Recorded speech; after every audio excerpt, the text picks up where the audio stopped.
2013 preliminary budget. Okay. First off, we apologize for getting things out so late. Just we had to get it in, we had to get it reviewed, all that stuff, but we got it out, and it's early. We don't expect everybody have to gone through it very closely yet, but we can at least kind of run through the highlights, I guess, of where everything's at right now for the preliminary. Just as a reminder, we have to adopt our preliminary budget. We'll do that at our first meeting in September, and then we've got until that first basically meeting in December to adopt the final budget. Whatever we adopt for the preliminary, we can always go lower, but we can never go higher from that. So as we've done in the past, generally, what we're presenting here is pretty much everybody's requests from department heads, on down for kind of everything. It also includes estimates on what we'll see for utilities. It's pretty early for us to give a good count on that, so we always want to aim high for those. We have worked in personnel costs related things, all that stuff. We try to factor in the preliminary budget. What we see kind of is the high end of what it would take for next year for a budget. But as always, we always attempt to bring that down. So this year, what we have for the preliminary is basically a 9% increase. If you remember last year, I think we came in with a little over 10% increase somewhere in there. We ended up actually coming back in the end adopting a 1.6% decrease. So we had almost a 12% swing from our preliminary to our final last year. Now I can't promise that this year, but we'll definitely do our best to get to that point again. Basically what we're looking at, with this really is about a $200,000 levy increase. Out of that, we have, one kind of main fixed cost. We have one bond payment that has basically a $20,000 increase in it. It's part of the plan for it. We're right in the middle of it. We've been kind of, actually every year it has about a $20,000 increase for another year or two, and then it starts to drop down to the end. But that's kind of our one fixed one that's in there. It's not a new one. It's one of our old ones that is just part of the payment plan for it. But otherwise, when you're looking at that $200,000, half of that number is reinstating the seal coat program. We can discuss that more in detail later. We are going to need the seal coat again. We can't get away from it. What that final number needs to be, we can still, I think Tom and I can still discuss and work that out, but he definitely factored in, a high-end number for that. So, there's some room there. But, overall, if you look, the general fund budget, we're basically looking at about a 5.7% increase from where we were in the general fund. Really, almost all of that, well over half of that is the seal coat program. The rest of it's, like I said, all related to things that we had to estimate, and we hope we estimated high: utilities, personnel costs, some of those sort of things. So, basically, to come in at 8.9% for the preliminary, it's not bad. It's not a bad number considering we had a decrease last year. Considering that we have the West Side project, that we have bond payments now that are kind of in full effect, those sort of things. As a preliminary, I think it's a reasonable number. Obviously, between now and whenever we finalize the final budget, we'll have the department heads kind of come up with some lists of changes and things that we can kind of whittle things down to. As always, I think the council direction's been keep this thing as close to zero as possible, and that's what we're going to come back with. At some point we might have to start making those hard decisions where to get to there, do we have to do whatever it might be. But for right now, at least, I think that the 8.9 is lots of estimates, lots of high things. We unless something really changes, we definitely can get that down a lot lower. But with it being a preliminary, if something happens unforeseen that we need some extra levy room, I always think it's good to kind of come in a little higher and give us that room to work with. But I mean, really overall, I think that there's no major changes in here. It's not really new programs or anything like that. I mean, what you're looking at basically is getting seal coating going again, and you're looking at all these other costs that we're kind of estimating around. We don't know where we stand at. But otherwise, if you look on a department by department level, the increases you're seeing are like I said, aren't based on new things that we're trying to do or adding things in, new equipment, whatever. All that's factored in here. Our capital plan's all factored into this. All those things are factored in. So once we kind of get a better idea on if the council feels comfortable with this as a preliminary budget, we'll take these numbers, we'll plug them into that financial management plan, and we'll present that at the next work session so you can see kind of how that impacts future moving out and stuff like that. And then, of course, we'll modify that down with the final, but it'll give you a better idea, at least long-term, of how this would fit in if we did end up with 8.9%. One thing I found in there when I was going through, and it's nothing you can really do, but I noticed I like to see the holiday pay and vacation pay and that, which is nice, but the sick pay, we're high on. Yeah, I It saw seems that like we too. pay Yeah. out, is there some way that we can, I don't know, I've always used sick time, or when I was in business, saying it's an insurance policy. So when you get sick, if you have a heart attack or something, it's a good way, to use it, but.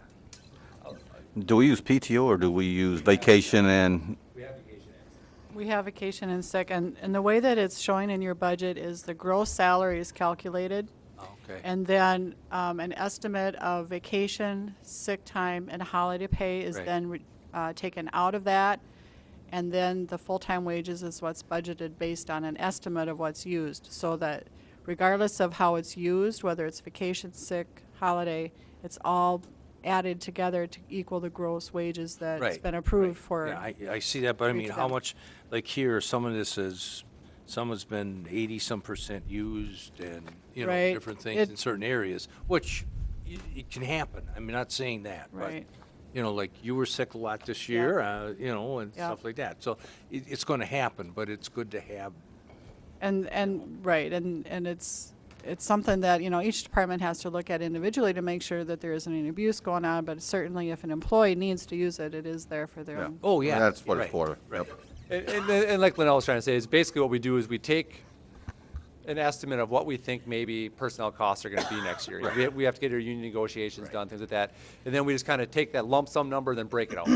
We figure, okay, this majority of it goes to regular pay, some goes to overtime, some goes to, the sick, some goes to, all break it down that way.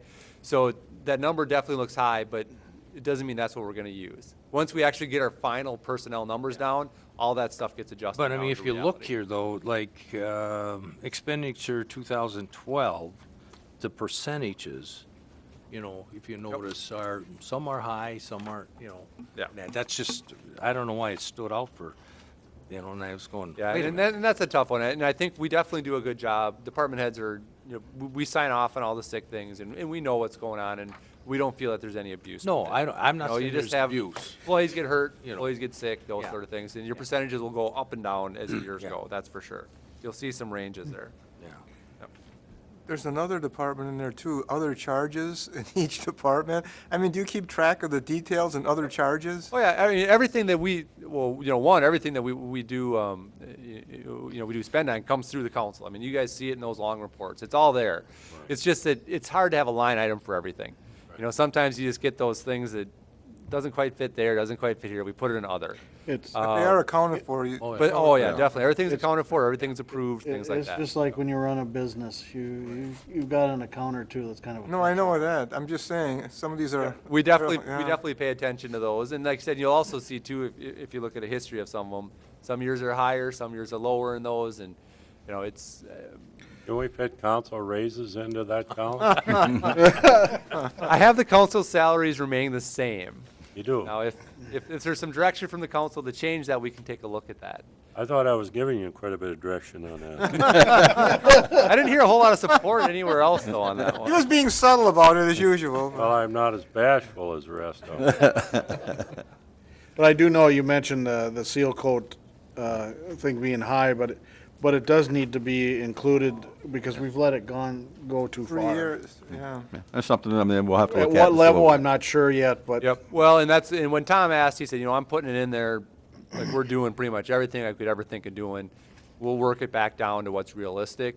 But he wanted the number in there at a good number to make sure that we remind everyone that by putting this off for 3 years, we are backlogged now to here. So we've got to put a plan back into place now to There's a cost do to it. that decision, yeah. Yep. So it won't be where it is, but it did get everybody's attention. How much you're putting in our funds for capital improvements?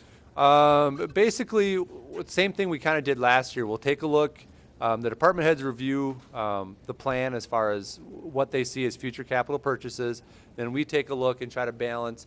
You know, it's impossible. Well, it's not impossible, but it's difficult to put enough from the transfers every year to pay for everything 100%. It's too much. So what we tend to try to do is kind of balance it out, where we put in a portion of the money needed to pay for the equipment, and then we also factor into the plan like leases or whatever else to help pay for stuff that we can't just cash out everything. Right. You know, Well, we some did funds that we last cash out because they're not very big. But, you know, when you've got police with vehicles, public works with vehicles, fire with vehicles, those big things, we try to put a balance in there. We put enough cash in there to catch any emergencies that might come up, and then pay for a good portion of things with cash. But knowing that we can't, I shouldn't say we can do that, but then you're going to levy so much each year putting into it that we try to do such a good job of pushing things off. So we may say we have a truck in 2 years, but we actually may not get it for 5 years. My only concern is if you levy that full cost for the next 2-3 years, all of a sudden we don't need it for 5.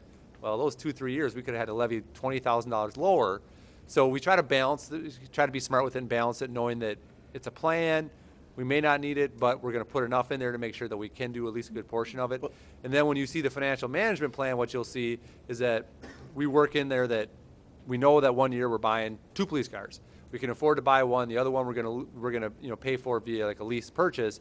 So what you'll see then is that new debt service will kick in that financial plan, that year, and then for 5 years until we pay it off.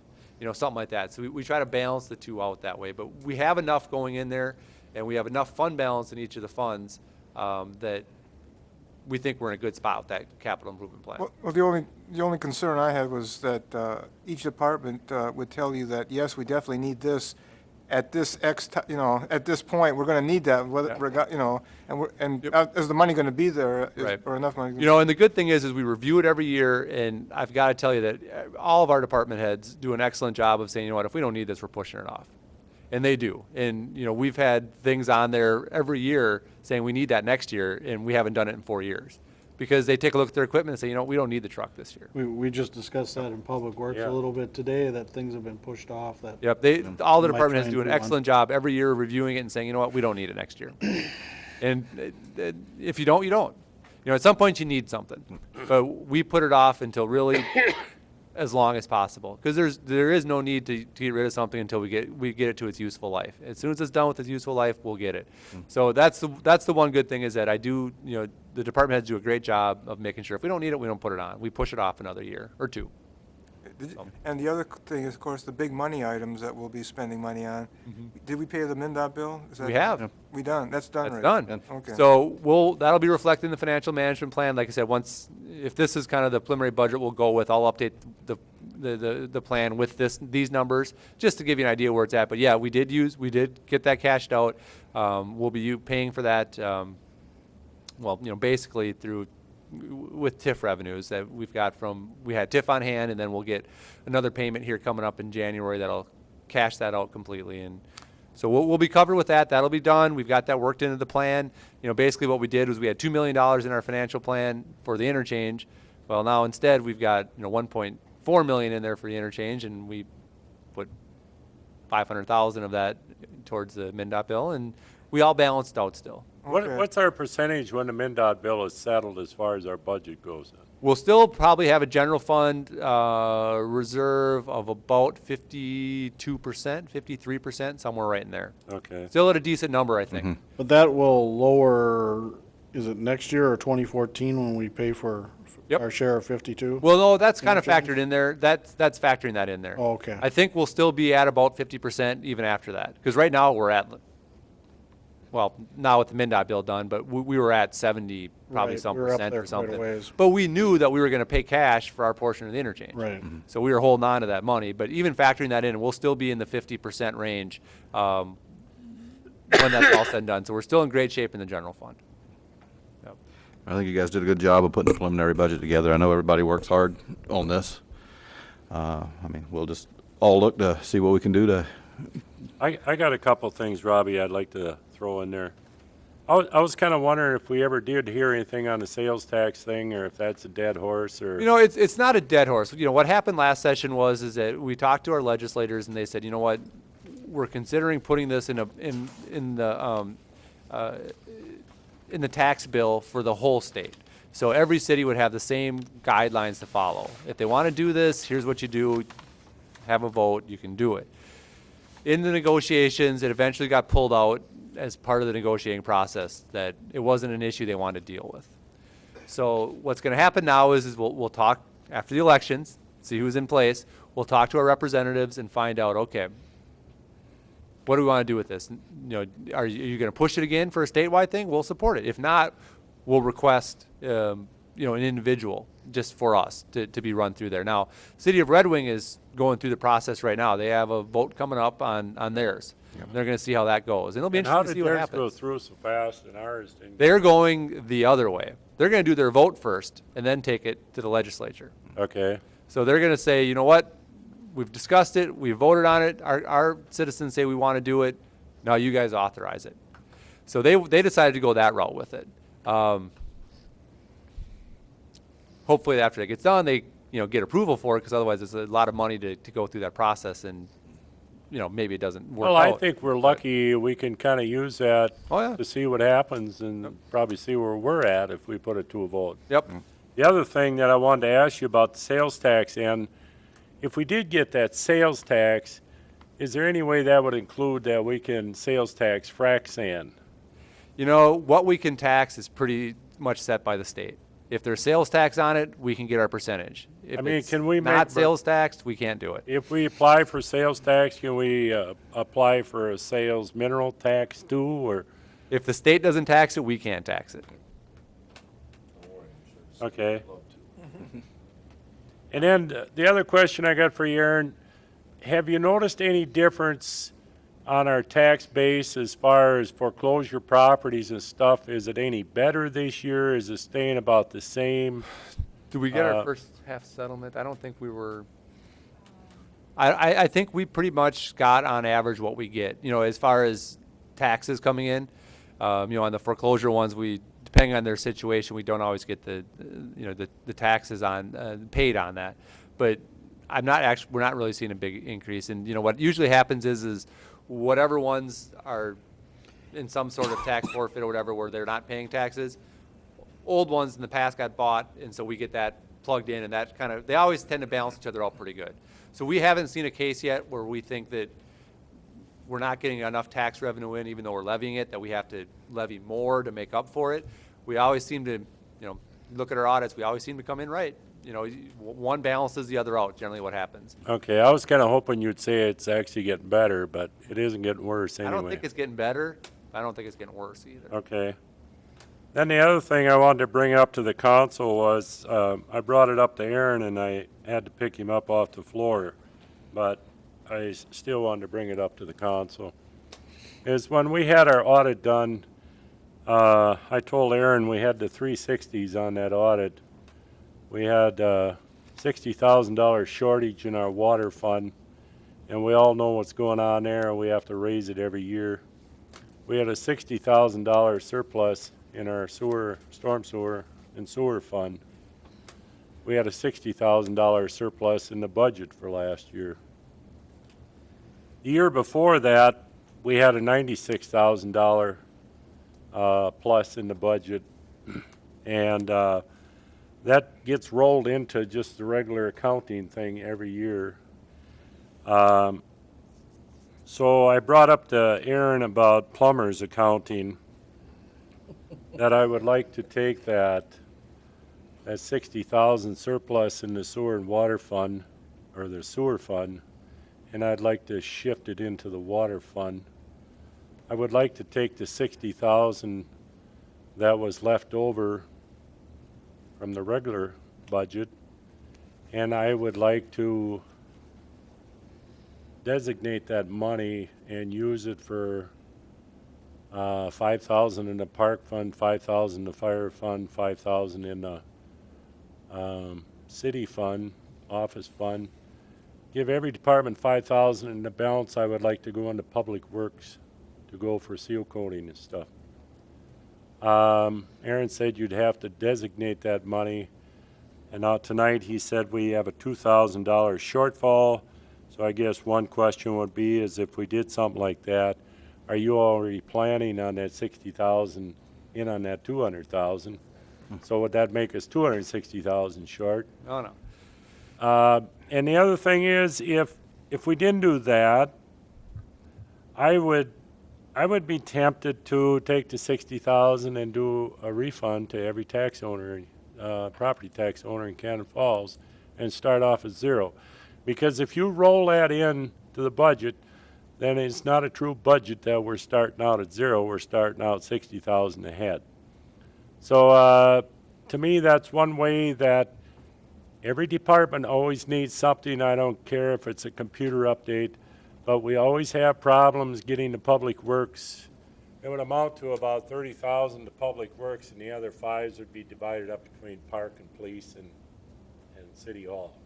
So I just think that would be a good way to handle that, and I don't know if that can be done, but I think it'd be a good way to do it, start out at zero. Well, I guess some of it, okay, so where to start? When you talk about anything in the general fund, if there's any, excess revenue over expenditures, it just stays in that general fund reserves, which, like I said, we're at, 50% or whatever it might be, whatever that number is. Now, it's splitting it among funds. I mean, we're already there. I mean, technically, they're all general funds. They're all part of the general fund. So if the council, when we look through the budget and we decide, instead of transferring 30,000 into the capital fund for the police, instead let's take 35,000 from the general fund reserves and transfer over. I mean, that's basically the same kind of thing that you're talking about.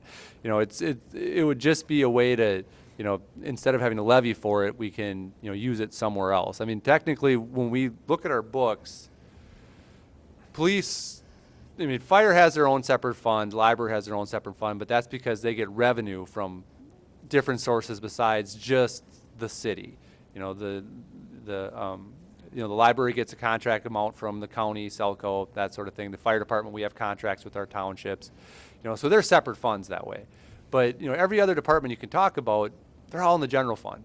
So when we look at the money, at the end of the year, there's not a public works excess, there's not a police excess, there's not an admin. It's all general fund. It's all one fund, and you guys can decide how you want to spend it, whenever you want to spend it. So, if you think that 50% is too high in the general fund reserves, that you think we should be, somewhere lower than that, we can use some of the reserves to pay for some of the operating for next year. Just remember that you can't do it the next year after that because that money's gone. But that's like Leroy says, that gets you kind of to zero. So it gets you somewhere in a year. The next year you got to make up for it, though. It's not a long-term solution, but you can do it. The other option with that money is when you have to purchase something, instead of, when we get to that point, instead of leasing it, police needs a vehicle, whatever. Instead of doing the lease where we kind of spread it over 5 years because we can't set aside enough to do the whole thing, take it out of the general fund reserve and say, we're just going to pay that one cash. Be done with it. One-time thing, one-time expense, something like that. I mean, those are some of the options for it. Now, when you talk about taking money from utility funds and moving them around, that's tough because those utility funds are paid for by the users. They use X amount of water, they get charged for that amount of water and sewer. Moving between funds, at best you can loan, but we can't take money from water and give it to sewer, vice versa. What we need to do is just make sure our rates are enough so that they balance each other out and they come in at zero every year, which is what our hope is. We don't want to necessarily make money on either of those funds. Any little bit that we do make, like say 60,000 or whatever it might be, it stays in there to help build that fund balance up, because as a sewer and water fund, you don't necessarily want that 50% in there like you do for your general fund, because you don't have that same amount of expenses coming out, but you do want reserves in those funds. You don't want negative balances, you want reserves in there. Things happen in the sewer plant. You need something that breaks, you want some reserves to help cover it. You've got debt service coverage issues you need. If you're short on a bond payment, whatever happens, something you want reserves to help cover that. You don't need 50%, you want some in there. So when it comes to utility funds, I think our accountant would probably definitely agree, is keep them within those funds. If you're going to move them out, it's got to be a loan that's got to be paid back. As far as the other stuff goes, If we have an overage at the end of the year, say in our general fund, and you want to do something with it, let's designate it. We can do that. Now, if you remember, what account was it? We levied $20,000 short this year because we were going to use $20,000 extra that we had from, I can't remember where, I think it was library. Maybe it was library. It was library because they had a reserve that really the library fund doesn't necessarily need a reserve so much. So what we said is that we did a one-time, we're going to take 20,000 from that to help bring that balance down because there really shouldn't be necessarily a large balance in there. So we did that technically last year, or I should say this year, proved it last year for this year's budget, that we took some of that money and we said, you know what, when you look at it, the bottom line is that we're levying $20,000 less than we actually need to balance the books, but the $20,000 that we need is coming from a library fund transfer to make up for it. So what I would recommend is at the end of the year when we get our audit, and you guys take a look at it, and we had so much money over what we had budgeted. Hopefully we have excess. Whatever excess we have, if you guys, instead of wanting to roll it into just to the general fund, if you think we've got enough in our general fund reserves, we don't need more in there, let's designate it for something then, a one-time purchase. So let's take a look at the books and say, okay, next year we need a truck in Public Works, and this year we were planning on paying for half, leasing half, whatever. Instead, let's take this extra $40,000 and just buy that. One-time purchase for a one-time savings is pretty sound practice. Could we, instead of something like that, could we designate that instead of, gee, raising our water rates 8%? We use it so we can go, gee, we're only going to raise it 5%? You can transfer general fund money into the utility funds. You can do that. But remember, that's kind of a slippery slope too, because the funds should be self-supporting. Because what you're doing then is saying all the taxpayers as a whole are going to help make up for the users of the water and sewer because our rates weren't enough to cash flow it out. So that is one of the things you got to be careful with. You can do it, but then you are taking everybody who may not be the direct users and helping to subsidize those users. Yeah, but that ain't really fair because we ended up with that high water bill because of that new water tower and that expansion and all that stuff we did. Yeah. So you can't, we're actually way over capacity right now, if you want to get technical. Oh, yeah. The other thing is, with the sewer and water fund, or the sewer and storm sewer fund, I know we've got minimal repairs that we need to do. Some of them are, hopefully FEMA is going to take care of it. So we don't have large expenditures that I know we're going to need in that storm sewer, and the things I know about are about 3 major issues that might amount to $10,000. So if we're going to have a reserve and be cautious because something can happen, well, our water fund is short 60,000, and if we had a major thing right now, we don't have any reserve. And I can tell you that there's a lot more pumps in that water system up on top of this hill that's going to cost a lot of money.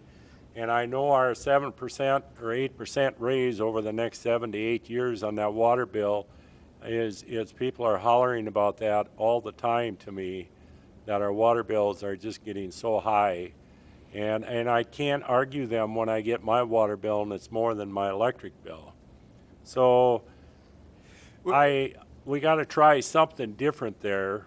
Well, the difference is we've got to get the rates just to where they should be to. We got to pay the debt service. Yeah. Right. I mean, that's the hardest part. Now, that would don't be make a flat raise of 30% right now. Well, I And know, nobody and that's wants why do we're trying that to up ease here. into it, and that's why we're trying to ease into it. We Yeah. understand that, and the council's known this since 2007 when we first got the initial study, when we had to start making these jumps. But just remember, the utility fund, we might have lost money, but there's money in there. We've got 1.4 million in the utility fund for their balance. So there's money there. The sewer fund's got 945,000 in it. So when he says we're 60,000, he's saying we're not 60,000 short, we don't have 60,000 enough, or what? We had an operating loss of $60,000. So what that means is that we brought in $60,000 less in revenue than what we spent. So that's what we're meaning there, is that our rates weren't enough to cover our expenses. And I know we did probably about a $10,000 computer update on the well system. Mm-hmm. That's the only major one that I know of. It's like you said, we've known for a while that there's a disparity between how much we're charging and how much we actually need, but to get there, you can't just, well, you can, but the council said, we don't want to just slap everybody with a 50% raise in their utilities. Right. We're going to ease into it, and at some point in time, I'm in my we'll get to the bunker. point where we can not have to do that so much anymore, but So we're still not what there. percentage are we, on our water bill roughly, that 8%, what was the total, how many thousands did that bring it up? I mean, is that like 50,000 a year that 8% brings in, or how much It was is actually about that, yeah. It was about 50,000. If you look, but that's just looking at revenue from 2010 to revenue of 2011. Now, you know, there's a lot of variables in there, not just the rates. You're also talking about usage. You know, do we have more usage, less usage? You know, all those sort of things play into it too. So that's the revenue difference between those 2 years. It will depend. I mean, there's a lot of variables when you have a use-based fee, but it did increase. Our revenues came in about 50,000 higher in 11 than they did in 10. So I suspect they'd be higher this year too with the weather. Yep. everything I listened to you, I think you're arguing against what I would like to do. No, no. But I would also like to either balance the two budgets out to zero to get rid of that water raise for 1 year, or take the 60,000 excess in the budget and put it in the water fund. I'd like to do something like that so we can get 1 year relief without raising these water bills. We can take a look at that for this year when we talk about Thank rates. you. And the other thing I want to mention, when you talk about the storm sewer fund, we have a growing balance in there, but what we're using that for is for all these projects. We take a chunk, whatever portion of the debt service, like our portion for the West Side 1 project, we're paying a portion of the bonds out of the storm sewer fund for that part of it. So the money's going in there, but we're using it for all these projects. It's going out for that. The So one we're- sad thing about the storm sewer and sewer fund is that we're paying money out for some mistakes that were made in engineering in the past. If we didn't have them, we'd have a lot better fund in there. Okay. Anything else, Leroy? I think we got her. Get her off my chest. Thanks, Riley. I'd just like to say EDA, good job. I mean, I see we got a lot of building going on, a lot of construction, so it's good to see that going on in town, especially in the industrial parks and stuff. So good job to the EDA this past year as we move forward. So hopefully we can keep it up and keep things moving. Anybody else got anything? Not, I say we go with what we got and go from there.